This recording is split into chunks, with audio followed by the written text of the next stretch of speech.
নমস্কার, আমি দুলাল স্যার, একজন প্রবীণ অধ্যাপক। আপনাদের একটি প্রয়োজনীয় কথা বলছি, মন দিয়ে শুনুন।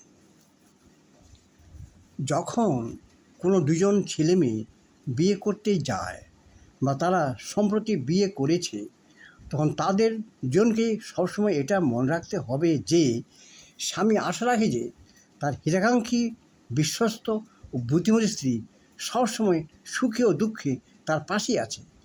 তাহলে ওই স্বামী মনের জোর পাবে এবং সে অনেক অসাধ্য সাধন করতে পারবে। আবার সেই সঙ্গে ওই স্ত্রীও এটা আশা রাখে যে তার হিতাকাঙ্ক্ষী, বিশ্বস্ত বুদ্ধিমান স্বামী সবসময় তার পাশে থেকে তাকে ও তাদের সন্তান সন্ততিদের সরকম দায়িত্ব নেবে ও রক্ষণাবেক্ষণ করবে।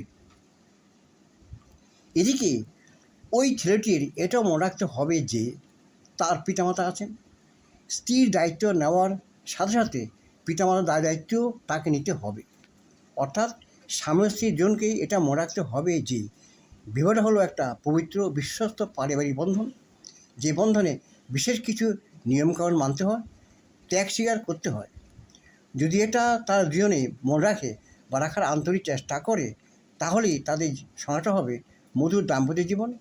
না মানলে ওই দাম্পত্য জীবনটা হবে একটা তিক্ত জীবন, যেখানে ওই দম্পতির সঙ্গে সঙ্গে বাকি অন্যান্য আপনজনেরাও খুবই দুঃখ, কষ্ট ও মানসিক যন্ত্রণা ভোগ করবে।